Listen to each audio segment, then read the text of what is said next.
যাবো তোকে মোর গাঁও, এ পারো ले যাবো তোকে মোর গাঁও।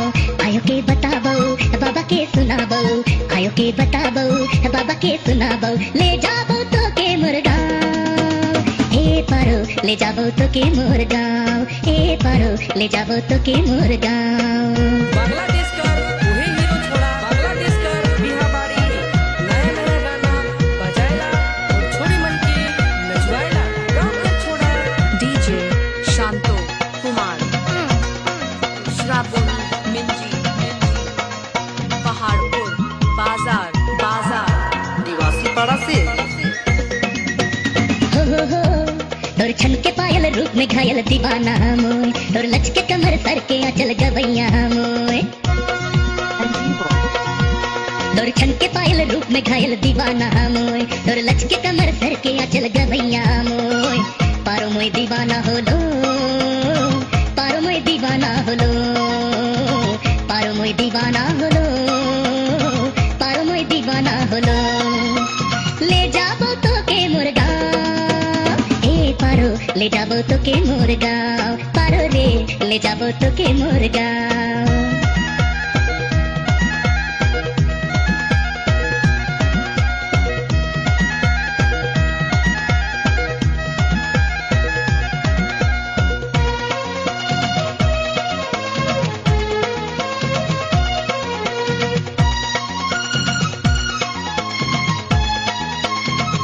DJ Shanto Kumar, I love you. अच्छा हो मोर धड़कन में तो के बसाए ले मोय, मोर सांसों में तो के सजाए ले मोय।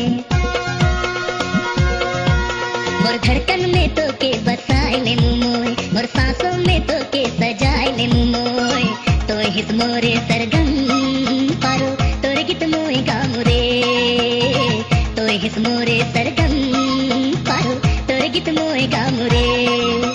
ले जाबो তোকে মোর গাঁও, এ পারো ले যাবো তোকে মোর গাঁও, পারো রে ले যাবো তোকে মোর গাঁও। प्रेम रूपी डोंगा में बैठ ले पारो, प्रेम रूपी डोंगा में बैठ ले पारो, ए पारो ले যাবো তোকে মোর গাঁও, पारो रे ले যাবো তোকে মোর গাঁও।